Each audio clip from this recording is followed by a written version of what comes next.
Hello students.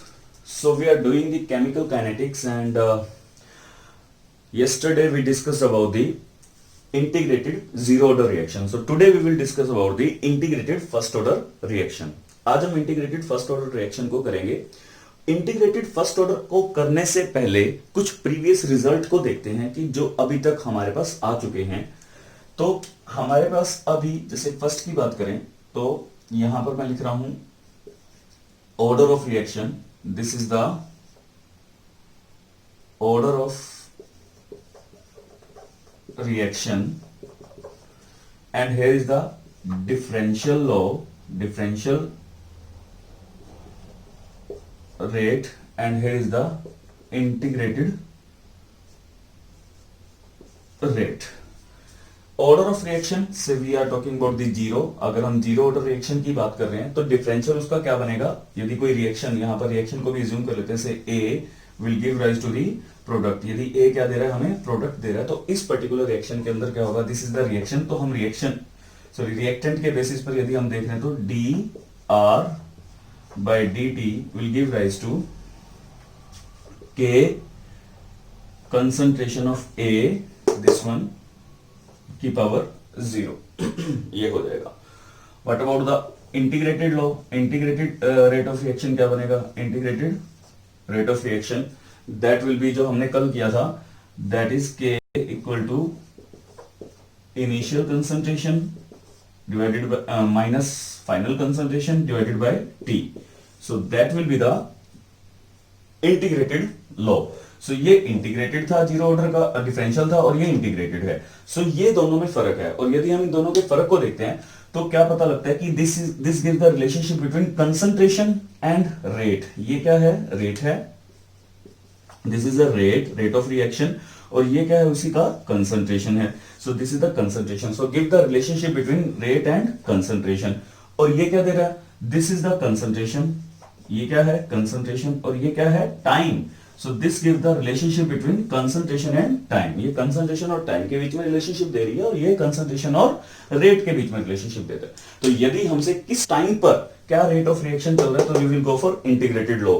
और यदि हमसे ये पूछा जाए कि कंसंट्रेशन और रेट में क्या है, कि इस पर्टिकुलर रिएक्शन का रेट क्या है, तो we will go for the concentration. तो हम कंसंट्रेशन के बेसिस पर उस रिएक्शन का रेट बताते हैं. So we will go for differential and we will go for integrated according to the जो हमसे क्वेश्चन पूछा गया है. ठीक है. So today we will discuss about the integrated first order reaction. So let's discuss it.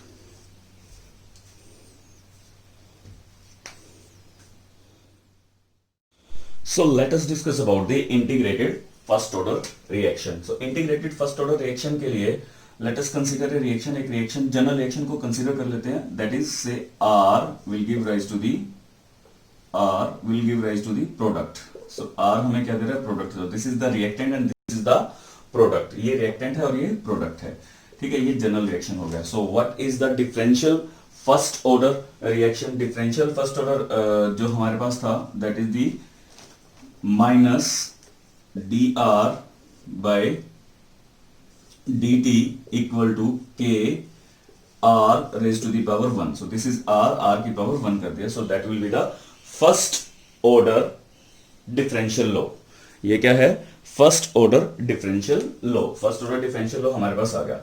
सो उसी पर चलते हैं. थोड़ा सा इसमें मॉडिफिकेशन करते हैं. मॉडिफिकेशन क्या रहेगी, माइनस साइन को उधर ले जाइए, कंसंट्रेशन को कंसंट्रेशन के नीचे ले जाइए, dt को इधर ले जाइए. So that will become dr, this will be equal two divided by r, ये r इसके नीचे आ गया, इक्वल टू माइनस साइन हम इधर लगे k, और dt को भी ऊपर लगे, दैट इज dt. ठीक है. सो हमारे पास पहला, इसी में हमने कुछ मॉडिफिकेशन किया. Now integration both side, integration both side. तो हम दोनों तरफ क्या कर रहे हैं, इंटीग्रेशन कर रहे हैं. सो अगेन वही चीज अप्लाई कर दीजिए. So that will become integration of dr by r equal to minus, constant terms का कोई इंटीग्रेशन नहीं होता तो उसे हमने बाहर कर दिया इंटीग्रेशन से, एंड इसको कर दिया विद रिस्पेक्ट टू dt. तो ये वही चीज आ गई. इसको हमने कल भी कुछ हिसाब से सॉल्व किया था. और यहां पर एक चीज देखने वाली है. तो ये मेरा एक्सप्रेशन आ गया, इंटीग्रेशन ऑफ 1 by आर इसकी बात कर रहा हूं मैं, that is with respect to D R, हमने इसको थोड़ा सा इसमें मैं लिख दिया, इक्वल टू क्या होगा minus K integration of D T plus I किस लिए, that is the integration constant, ये इंटीग्रेशन कांस्टेंट है, ठीक है। अब इंटीग्रेशन की बात करते हैं तो इसका इंटीग्रेशन क्या होगा, ये आपको थोड़ा सा ध्यान रखना पड़ेगा, integration of 1 upon A with respect to sorry R with respect to D R, that is the natural log R, ये किसके इक्वल आएगा, नेचुरल लॉग आर। ये वैल्यू आपको याद रखना पड़ेगा इन केस ऑफ इंटीग्रेशन, क्योंकि मैथमेटिकल टूल है, ये पता होना चाहिए आपको। यहां से यहां इंटीग्रेशन से डिफरेंशियल हमारा कट जाएगा, तो अब एक्चुअली क्या बनेगा, ठीक है, ये आपको इसका एक्सप्रेशन है जो याद रखना है, इसको पुट कर दीजिए यहां पे। So that will become ln natural log r equal to that will be minus K T plus I. अब हमें आई की वैल्यू निकालनी है जैसा हमने लास्ट टाइम निकाला था। So first of all give it 1, इसको इस एक्सप्रेशन को हमने क्या नंबर दे दिया, 1 नंबर दे दिया। So now we want to calculate the value of I, हमें आई की वैल्यू चाहिए, तो आई की वैल्यू फाइंड आउट करने के लिए वही same way, when t is equal to 0, जब t 0 होगा तब उस दौरान जो कंसंट्रेशन होगा वो इनिशियल कंसंट्रेशन के इक्वल होगा, then concentration will be initial concentration. तो जब अभी रिएक्शन स्टार्ट ही नहीं हुई है तो हमारी कंसंट्रेशन क्या होगी, वही होगी जो हमने इनिशियली कंसीडर की हुई है, दैट इज आर नॉट। सो यहां पर अगर आप उसकी वैल्यू रखेंगे तो that will become ln r not, यहां पर r की जगह हमने r नॉट लगा दिया, इक्वल टू टाइम 0 है तो दैट विल बिकम 0, t को जब k से मल्टीप्लाई करेंगे यानी कि 0 को k से मल्टीप्लाई करेंगे that will be 0 plus i। So i की मेरे पास क्या वैल्यू आ गई, that is ln r naught. So ये पुट इन 1 कर दीजिए, इसको कहां पुट कर दीजिए 1 में। सो that will be the expression जो हमारे पास लगभग आ चुका है। तो यदि हम इसको यहां पर पुट करेंगे, पुट इन 1, तो ये रहा हमारा 1, that is ln r equal to minus K T, ये वाली वैल्यू यहां रखिए, ln r नॉट, तो ये वाली वैल्यू यहां रख दी। अब बस इसमें हमने चेंजेस ही करने हैं, हमारा रिजल्ट हमारे पास है, ये नेगेटिव है, इसको इधर ले जाइए, इसको इधर ले जाइए। So that will become k t equal to ln r not minus ln r, ये हो गया, ठीक है। और यहां पर ln को कॉमन ले लेते हैं, so k t will be equal to, ये इसका एक लॉग का एक्सप्रेशन है वो मैं यहां पर लिख रहा हूं आपको, लॉग या ln दोनों में ये होता है, that is m minus n equal to log m by n। तो ये वाला रूल हम यहां पर एप्लीकेबल करेंगे यहां पर। So that will become kt equal to ln r not divided by r। तो ये हमने रूल लगा दिया। नाउ ये हमारे पास आ चुका है, ठीक है। अब इसमें से एक पार्ट को नीचे ले जाइए, so that will become k equal to 1 by t ln r not divided by r। ये इंपॉर्टेंट है, फर्स्ट ऑर्डर का हमारा डिफरेंशियल का भी इंपॉर्टेंट है और इंटीग्रेशन का भी इंपॉर्टेंट है।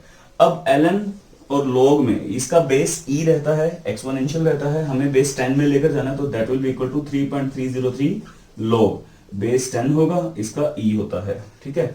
ये वाली वैल्यू पुट कर दीजिए, यहां पे चेंज कर दीजिए नेचुरल लॉग को। So that will become k is equal to 2.303 divided by t log r not divided by r। So ये हमारा फाइनल एक्सप्रेशन आ गया for the first order. First order का हमारा जो एक्सप्रेशन है वो ये आ चुका है।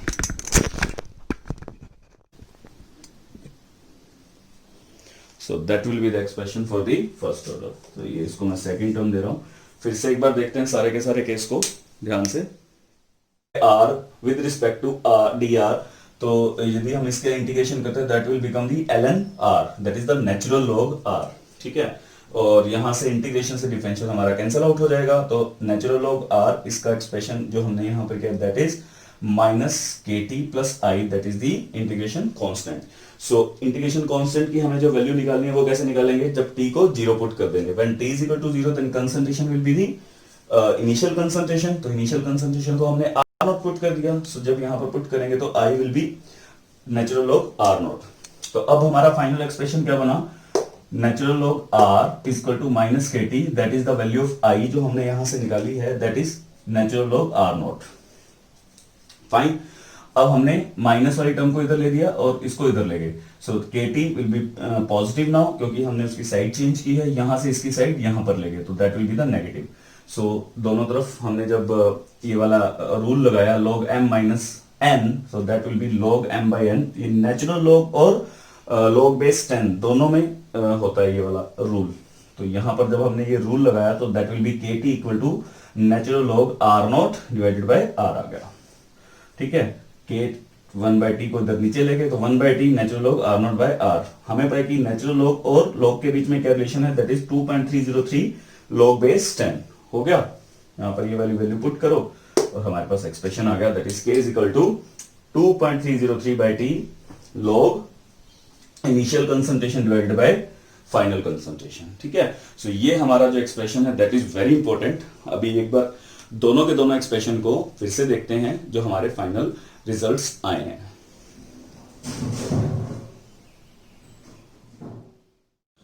So let us discuss the final results we are having. So for the order of reaction, if we have the zero order reaction, so उसका differential law क्या पड़ेगा, differential law will be minus say dr by dt equal to k r raised to the power 0. So that will be the zero order differential law। और इसी का integrated law क्या होगा, that will be k equal to r initial concentration minus final concentration divided by में t।